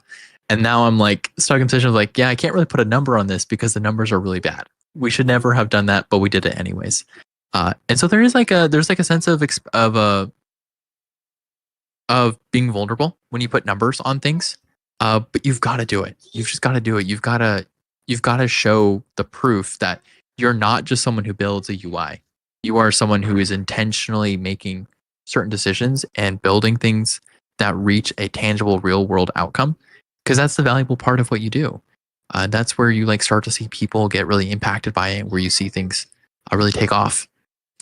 I wanted to ask Amira though, really quickly before she goes and we see her next week. It sounds like we're going to do some serious mileage with Amira on resumes next Friday. Oh yeah, that's fine. This is I would love to use my be HR knowledge for that. It's gonna be flipping awesome. I was wondering, Amira, how much experience you typically want to see per listed experience item, and So if this is I- either enough or not enough experience listed. So as of right now, how the job market is, I've seen a lot of job, basically like job, job applications, and they will ask for about 3 to 5 years of experience. And honestly, it has like confused me to like why the job market has always asked about like, why it's like they always ask, oh, you don't have 3 to 5 years of experience. But to me, I'm like, that's kind of confusing because how do like graduates get that much experience and then suddenly get hired? It doesn't make any sense. These days, I think they should start out with like, for example, with entry level. I'll look at entry level jobs and they'll have already 3 years of experience. I'm like, how do you have 3 years of experience if you haven't had a job? And it doesn't make any sense. So I've always like kind of, and I've also been a mentor at my school. So I've always told students that, hey, do internships. That's the first thing to do. Even if it's unpaid or paid, at least get your foot in the door somewhere. That will help, because I mean, nowadays it's very hard to get a job, and it's like, okay, like I have to get a job somewhere. Like recently I just got hired for a marketing company, and what they want is mostly just experience with if you can do content or if you can do marketing and things like that. And it was very hard for me to get a job after I graduated. So right now this is like kind of a small job, but not a corporate job that I really want. So eventually this is kind of a step in the door, like a step in the foot, or, sorry, I'm speaking wrong. I mean, you know what I mean? So that's, I think, the best thing that we can do right now, is to sort of start somewhere small and then gradually move up.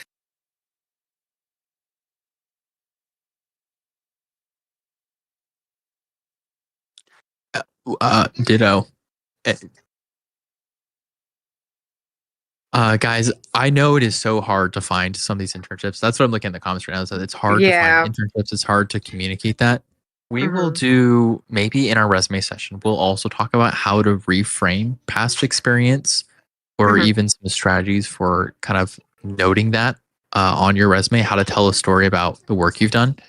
I'm looking forward to diving more into that topic, though. Because with how she has it, she has the name of her position, she has the name of the company. Remote and contract, I would not put. I would highly suggest to take that off. So I was also told myself that don't put contract, because that will look kind of not good on your resume. So just put remote. That's the only thing that you can do. And don't also put like if it's part-time, full-time. I would say that nowadays it just doesn't look good. As long as you're just working at a job and this many years, that should be fine. But don't put contract, because then they'd be like, oh, it's just temporarily, like you're working for a company temporarily. I would suggest maybe take that contract part off in parentheses. That would be the best thing to do. Okay. How do you feel about location? Location's fine. That's okay. So location, years of experience, the name of the company, and your position is perfectly fine. Let me ask that a different way. How do you feel about not including location? Oh, not including location? I mean, honestly, I don't think it really matters. They're just gonna just see how much of experience you have. I think that's what really matters. I actually have a question about that. Because I am also looking at positions for companies that possibly have relocation assistance. So I was wondering if it could play a part in that. I added my location. I mean, you can add your location. I think that should be fine. I don't think that, like it's not really gonna, play a big role in that, like for you to get rejected or anything like that. So it's fine if you put it like that. Yeah.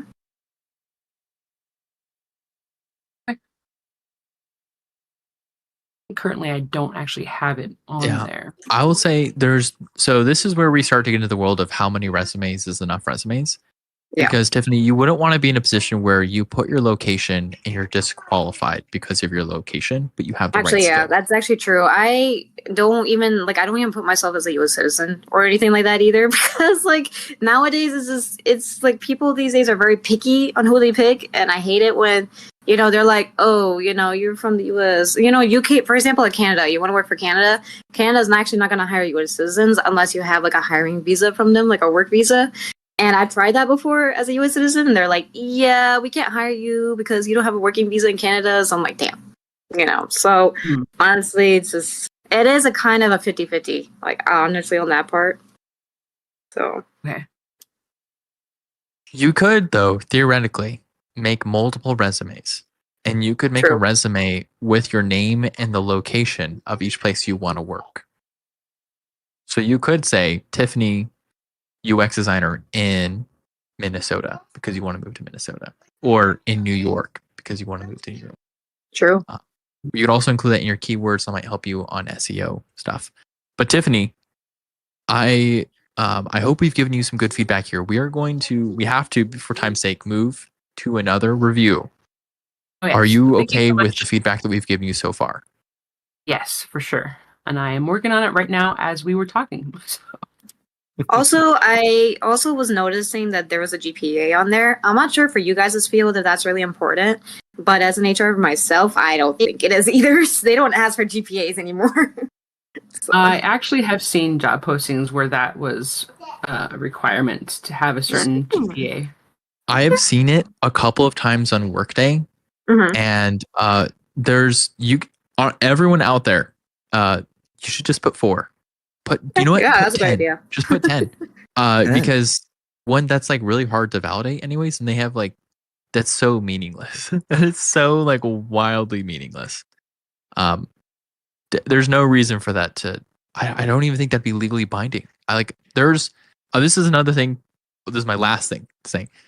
Companies will sometimes ask you to give the years based on your experience for college. So they'll say like, hey, what years did you go to college when you earned your degree? Yep. You don't have to tell them.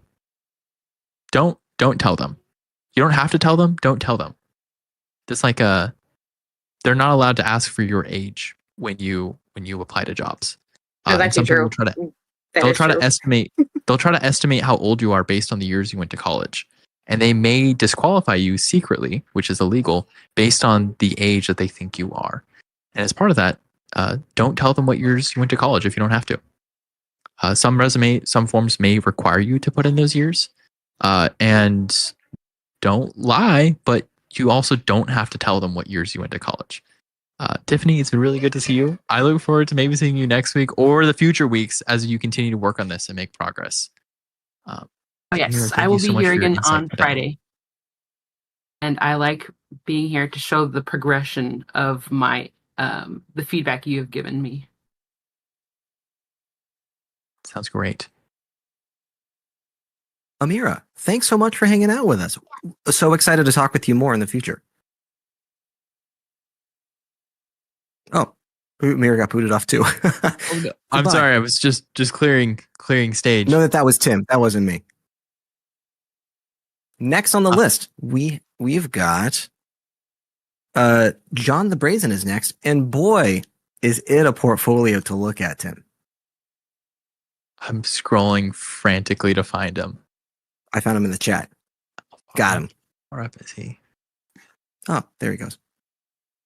Will you put the link to your portfolio here for us again? I gotcha. Shabam. We're seeing some green. John the Brazen. Hello. Hello. Sorry. John, Have you- will you tell oh, us a little bit about who you are, about what you do, and then what you're hoping to accomplish with your portfolio? So yes, so in June I finished my degree in graphic design. I'm not really sure which sort of field in design I'm really looking for, really, but yeah. So really, I'm just looking for any feedback. As I haven't applied for any jobs yet, but I'm sort of like preparing all the sort of like portfolio, CV handouts, resume handouts, stuff like that.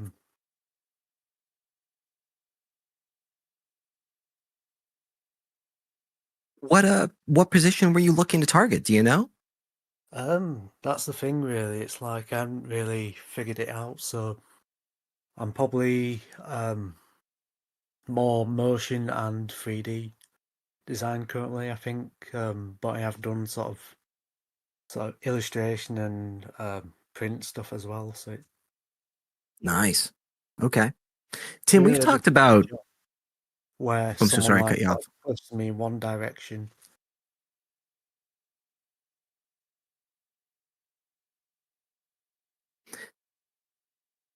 Tim, we've talked about graphic design portfolios in the past. One of the things I struggle with, John, is that graphic design portfolios are highly artistic in nature. One of the key things that I'm looking for in product design portfolios is that they are measurable and iterative and that they are solving problems. I have no doubt that the stuff you're working on also solves problems. I don't know. I don't have the experience to communicate it effectively, and that's my own struggle. Tim, I'm trying to think what's the best way to move forward. Do you have thoughts engaging graphic design portfolios? Without a distinctive role to aim for, it's going to be hard to give you actual feedback on what you can, what to go for. And the challenge, because the challenge is that, when you know your audience, you're able to identify what resonates with them and then therefore what they're looking for.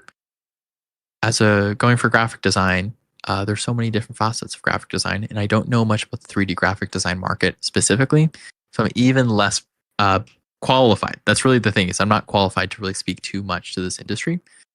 I can comment possibly a little bit on your storytelling, maybe some of the affordances on your website, and we can also chat about maybe who you're communicating yourself as, and that might be valuable to you.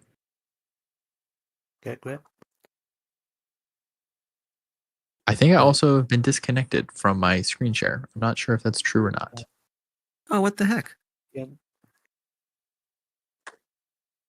It's too much. It's too much power for the Discord screen share.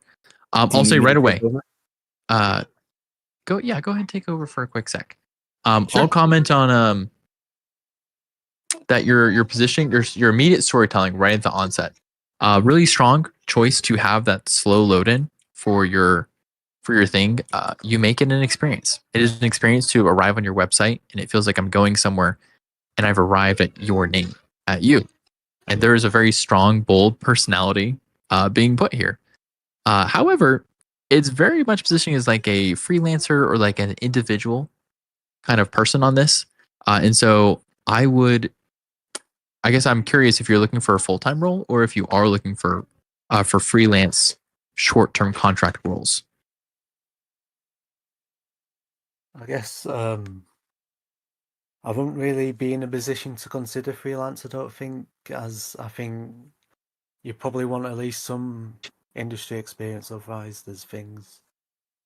I just knowing from speaking to like freelancers, there's stuff about like negotiating pricing and stuff like that. You sort of learn that on your job in agencies and stuff, whereas as a freelancer, you sort of don't know what other people are doing in the industry, and like, I think it's easy to make mistakes, and if you go straight into freelance, I've done freelance work, but it's like, I'd rather have some industry experience before doing that as a full-time thing if I do.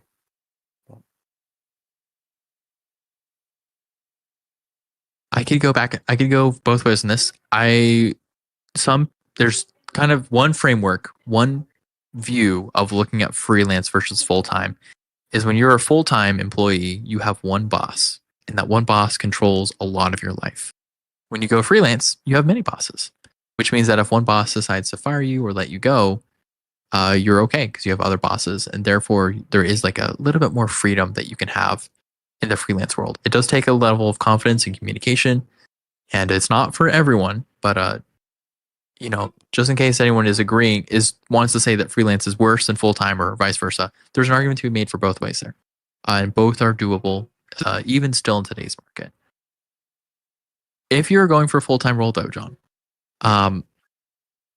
I would recommend you do some research about what makes a graphic designer for a full-time company employable, and also learn what a job at one of these full-time roles actually looks like, and start matching some of your pieces to it. Your website has tons of personality, tons of spunk, undeniably. However, it is a little hard to see maybe the business value that a full-time employer would be looking for. Because you, as a business, as like a corporate business anyways, you might be looking for someone who embodies certain reliability aspects, or is able to create certain pieces that look very professional and very enterprising. You have tons of work on here that clearly shows skill, thought, probably something of a process, as much as anyone who's super creative has a process for getting stuff done. But I think that a lot of this will appeal to smaller, more boutique people who want that personality injected into their thing, rather than starting with very well-established brands.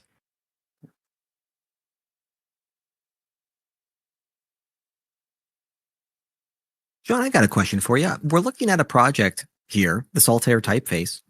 Was this pure artistry, or did you build it to solve a particular problem? So there was so Saltaire is part of the Bradford area, so Bradford City. So it's like a sort of historical town, sort of in that sort of area. So it's like all Victorian mills. I'm following that. Why did you choose to work on it? Like, for example, did somebody hire you to work on it, or was this just something that you just had the desire to do? It was just university work, but it was sort of like a bit of a passion project, really. So, yeah, I live near there. I'm not doxing myself by saying that, so I don't live in Saltaire, but I just found, there was this thing about the City of Culture, as they call it. So they were looking for work sort of promoting that, promoting like the culture in the city. So I thought doing something based around one area in the city might be something, but might grab some people's attention maybe. But yeah, I don't know. Very cool. Okay, cool. So where my thought is going with that is, I was curious to know if there was a story behind this particular project, and it sounds like there is some story there. It sounds like there is more to expose in regard to your process of how you went about designing this thing. That I think would be really interesting to read. Though I say that with a caveat of not knowing the intricacies of how one targets and hires graphic designers. If we ignore some of the process orientation stuff for a second and just talk about your website, there are some improvements that we can make there in regard to UI. Like, for example, I'm on a product page or a project that you worked on. If I scroll up, I don't have a navigation bar, so I can't get back to the previous. So I can just use my back button here. But there is also... The bottom of it, I did put one, but yeah, it's probably not great UI. Sure. So yeah, and the goal, of course, is to reduce friction as much as possible and lean into some of those standardizations. There's also opportunity to explain more about who you are as an individual. If one's goal is selling art and positioning yourself as an artist, I'd love you to know more about you. And this is same with product design portfolios as well. We'd love to learn more about who you are as an individual and what makes your mind think in the way that it does. And then another potential improvement is contact info. If I wanted to hire you, for example, do you currently have a method on, you've got the email at the bottom. The email and Ben about me just above that. Cool. Yeah. It's a little bit tricky to find. Yeah. I think the idea was I wanted people to see my work straight away. So it's like I did have like navigation bars at the side originally, and Ben had decided to remove them and make it so it was about promoting the work, shall we say. Yeah, I feel that. Yeah, I think that's sort of had an effect on like other information I might want to include in there, which sure. I could make. Well, overall, I'm so sorry. I cut you off. I was thinking maybe like adding buttons at the top or something. Maybe, I don't know. But Sure, it's an that would be idea. a more standard approach. Yeah. So overall, those are my perceptions of the work. I can't really go into more detail until we have a target or a goal that you're trying to achieve. And until then, I don't know that I have any other feedback for you. Tim, how were you feeling? Yeah, we've often had the challenge and friction often tends to be after a certain point for people focusing on the graphic, or even we've done some marketing reviews for people as well. Is that the graphics and the thing that you're good at is so sharp and it's there, right? Creating a typeface, super cool. Creating some of your assets that you have here, really well done, really nice. Your thought process is communicated a couple of times. And obviously, you know how to tell a story. You have a couple things going for you in that regard. That's all there. The challenge often then comes to the part where you're communicating that value in a way that makes sense that people want to hire you, which is not just about telling a story because the story is good. It's about telling a story to lead to a certain outcome. And when someone comes to your website, you want the story. The story right now seems to be John does some cool graphic design. It's not currently the story, though, of this is John, who's a graphic designer that you should hire because John's very good at what he does and he's the right fit for your business. And learning to tell the story with that outcome in mind and learning to show the process and pull back the curtain on how you accomplish some of these amazing pieces of work in a way that's appealing and confidence building takes time. First of all, don't feel, it takes work to get it right, but that's also probably the next area for you to focus. So even beyond just the simple UI here, including those keys and things that will tell someone that this is not just a passion project website where you can see a cool bunch of gallery artwork that someone has built, but it is built with the specific discernment and intention that John is trying to be hired, and I can clearly tell that John is worth hiring.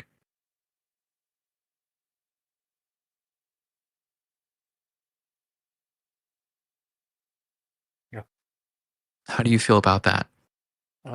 Yeah, I think that's good. I think what I've sort of put to a side is how I sell myself. So if you've read the about me, it's sort of a bit, I don't know, it doesn't really have much personality in there. It is a little bit like a book blurb. I'll give you that. Yeah. Your about me is very book blurbish. There's some strength to that. Book blurbs are cool. We love book blurbs, but you're right. It doesn't do much to sell you either.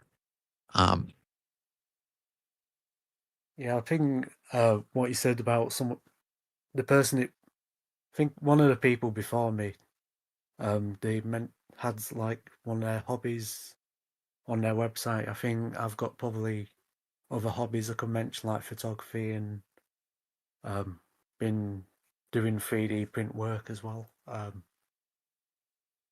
Yeah, I think introducing stuff like that might add some more depth to me. I don't know if you agree with that or not. But yeah, I think also like knowing like where to draw the line really. So it's like there's probably there's some like politics and there. I don't know if I want to sort of not include the politics or not. So people would tell me different things about that really. So it's like some people say yes, definitely put in. Other people like yeah, maybe not include everything. I don't know. I would recommend before you remove or add content that you just understand the story and the structure you want your page to tell. Because, information architecture is highly underrated when it comes to storytelling. The way you present information and where it's positioned does a lot to tell people. For example, if you were to go down here and you change, I guess I'll screen share since I've lost it. But like some simple changes. I'm not necessarily recommending that you make these changes, but these are some examples of changes you could make. For example, if you come down to this page, and you're looking at your main page, if you were to change the word work to commissions, that automatically frames everything I see from here as hireable work. And that, in this case, I don't think that's true for this section, but you could, if you were to separate work to commissions, or if you were to have a section that says like passion or like, personal projects, those things frame what I'm looking at and help me discern the value of them and therefore what to look at. And so what you can do is just adding a couple, even doing some key information architecture changes will probably have an outsized benefit. Some people struggle with the technical skill on their portfolio and presenting technical skill. I don't think you're having trouble presenting technical skill. I think you're just having trouble interpreting that technical skill for the people who visit your website with the outcome you want them to take. And that takes work, that takes time and practice to get right. But that is what I'd recommend is just if you can outline to yourself what is the outcome you want people to take, and then what story do you need to tell, and how do you tell that story so people take the outcome you're hoping they take. And I'll give you a hint. Hiding an email button at the very bottom with get in touch is not going to do the thing for you. Is not going to be the thing. You always want to give, you don't want to don't bury the action for the user.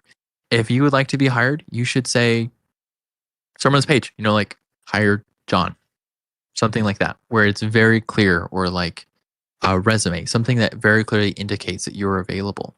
Otherwise, it does feel like another, like just kind of personal project area with some really cool stuff on it, but not stuff that I would necessarily hire someone for. Yeah.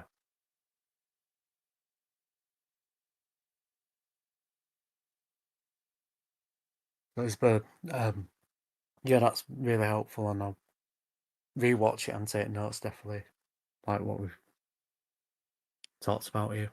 Don't know, do you have anything else to say? Or Yeah. What do you got, Nate? Nothing on my side. John, appreciate the time. Do you feel like you've got a little bit of actionable feedback to provide value? Most definitely, yes. Thank you. And John, feel free to come back. If you can answer some of those questions a little bit more intensely for yourself, or if you even want to do a little bit of time where we can maybe sit and you want to answer some of those questions, we might be able to help you answer one or two of those dedicated questions. Just they take time. They take time and effort to solve. And so keep in mind that will probably impact what other feedback we're able to give you. And sometimes it's a little bit personal. You want to know what you want to do.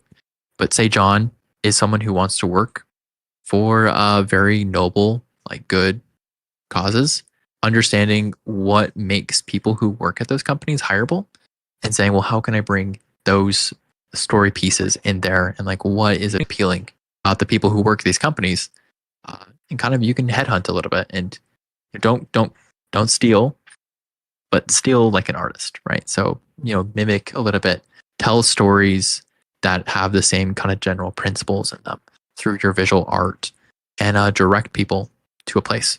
And then also, like, it's okay to give affordances. Like, I do appreciate you have this little arrow down here to tell people where to go, this little chevron at the bottom. And like even that's like a little, it just tells me that you're aware of where you want people to go, and you just need to continue. You know, just a little farther in the finish line. So, Nate, I think that is our last review for today. I agree. I was trying to squeeze one in last second. Zahra, I'm so sorry. I was trying to squeeze it in, but it doesn't look like it's going to happen. If you don't mind coming back another time, happy to talk more about it. And I'm looking at the link provided. Zahra's here. Zahra's here. I'm changing my mind. Let's throw down for Zahra. Okay. Put the gloves back on. Get back in the ring. Guys, this is so cool. I mean, just appreciate like this idea here, this like visual storytelling that John's doing here. This is cool. We can all agree on that, right? Like, this is cool. This is like pretty show-stopping for like an entrance to a portfolio. It's strong entry. We just gotta continue the story. So Zahra, let us see what you have going on, and let's see where you go with it. So I'll invite you to the stage. You want to put your link to what we're going to review for you.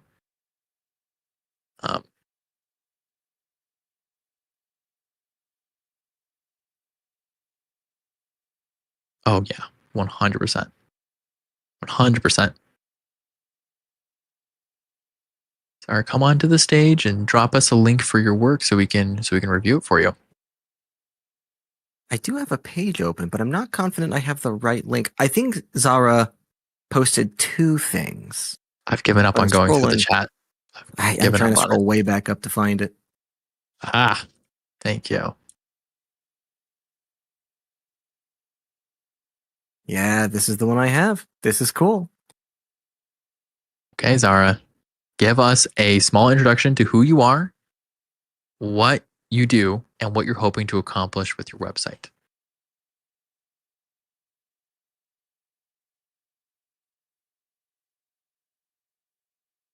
We cannot hear you if you're speaking. Just an FYI.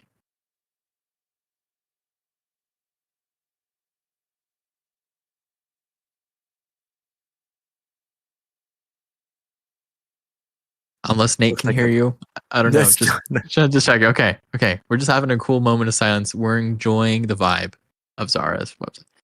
The website is cool if you haven't scrolled down it just yet.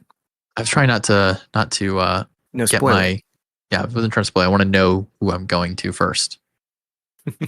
Zahra, we're still not hearing you.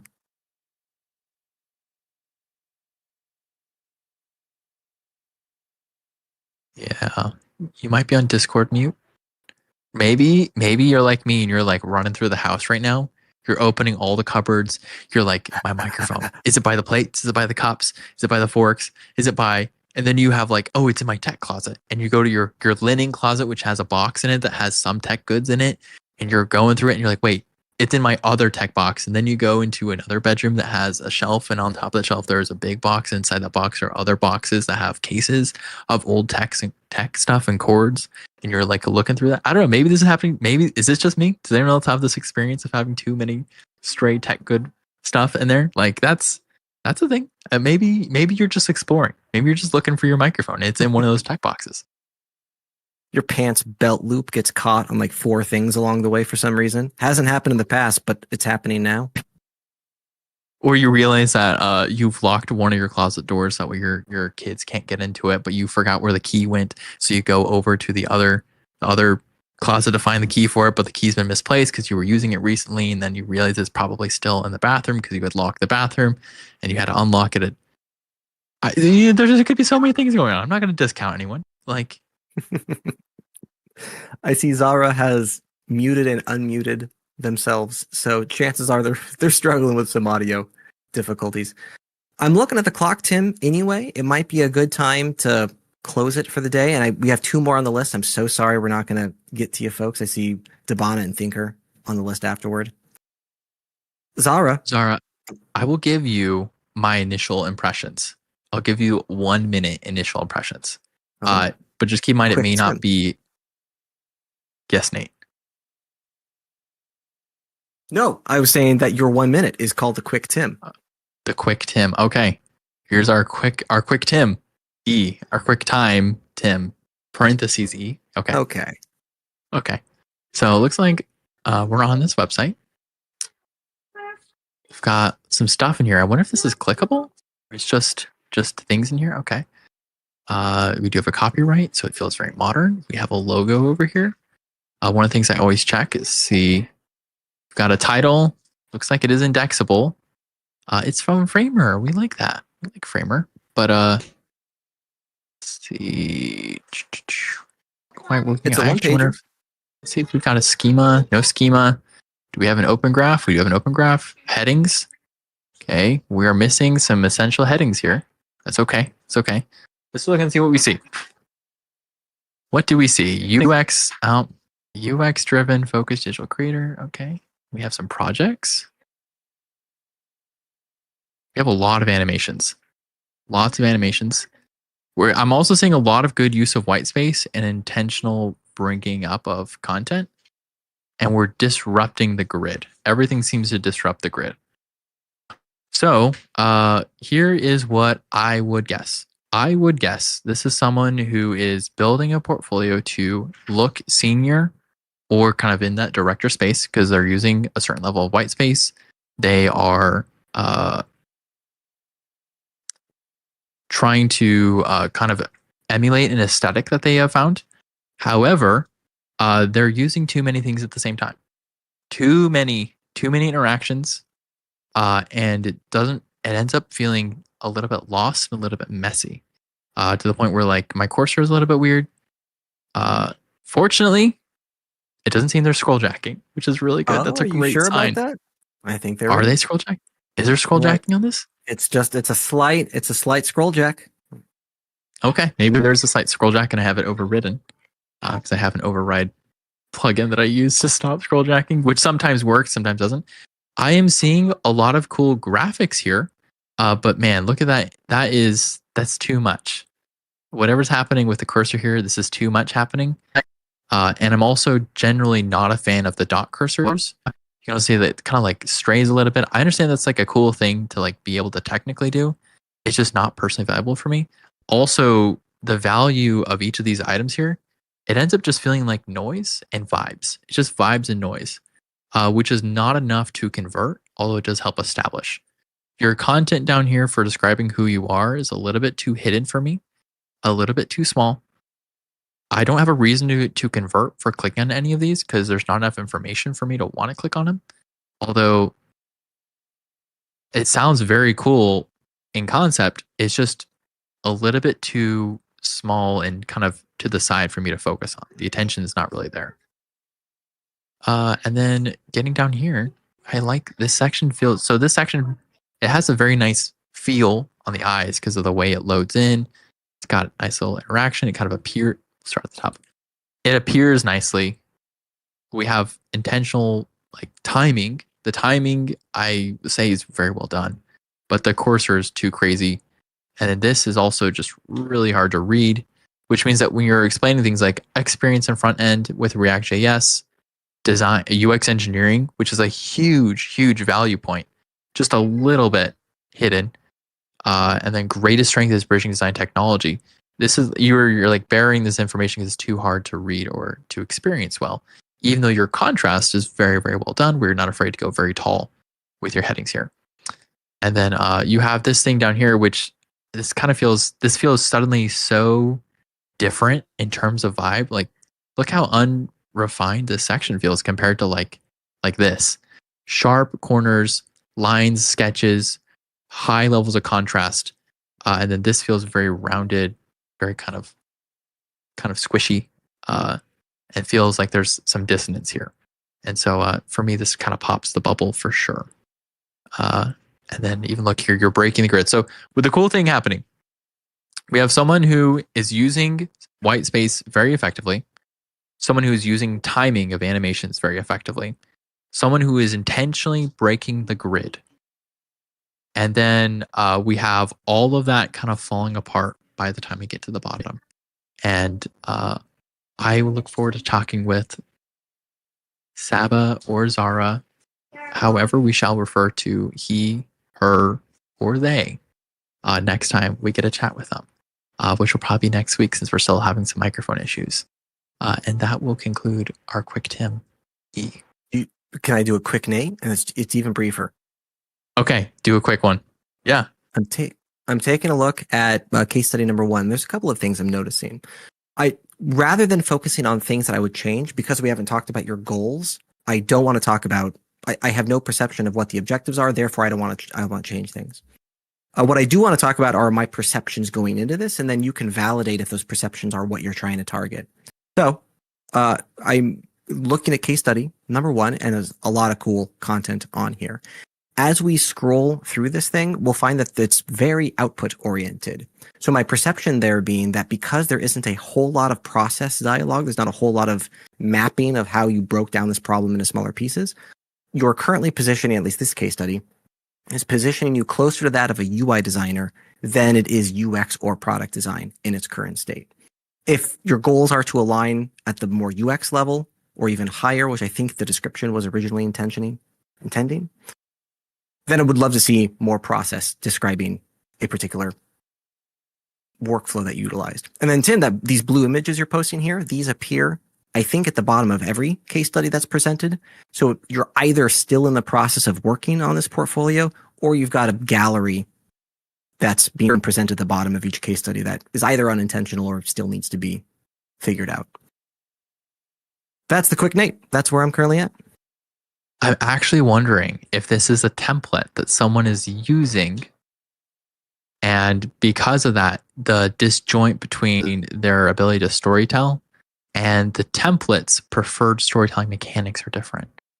But we won't be able to tell. We won't be able to know until we talk with her. And so, actually, maybe we can. Let's go and look at the source code real quick. Oh boy. We got framer. Showing editor, generate. This is what the report. people want to see. Diving into source code. Yeah. Let's also check. Let's check for responsiveness. Okay, that's way too fast. That is way too fast of an animation on your mobile. That's so quick. It's just noise. It's just noise. But that's it's too much. It's too much. We gotta end our preview. We will see you next Friday.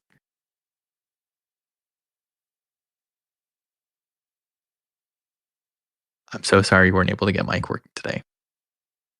Nate, what a great Friday. Appreciate hanging out with you, man. As always, folks on the call, thank you once again for joining us. We do this every Friday. Though it sounds like we may end up mixing things up for next Friday. We still have yet to figure out the details there. But as always, this is YouTube streamed, live recorded. Feel free to check out the Design Shaped YouTube channel where you can watch the recording afterward. Otherwise, pleasure talking with y'all. Yep, it has been, everyone. If you have any feedback, comments, or if you have things that you'd like us to talk about more in depth that we keep saying we're going to talk about and then we never talk about them, and then we say the next week that we're going to talk about this or make content for it. If that's ever happened to you and you've been victimized by one of us saying that we're going to talk about something more in depth, but we just keep not talking about it in depth, feel free to let us know in the chat. And then we'll delete the chat because we delete it every week, by the way. But go ahead, let us know, and we'll read it, and we'll enjoy and appreciate this moment of trauma where you are experiencing this at this time. So remove the evidence. Remove the evidence. That's right. All right. Well, thanks, Nate. I'm going to go ahead and close.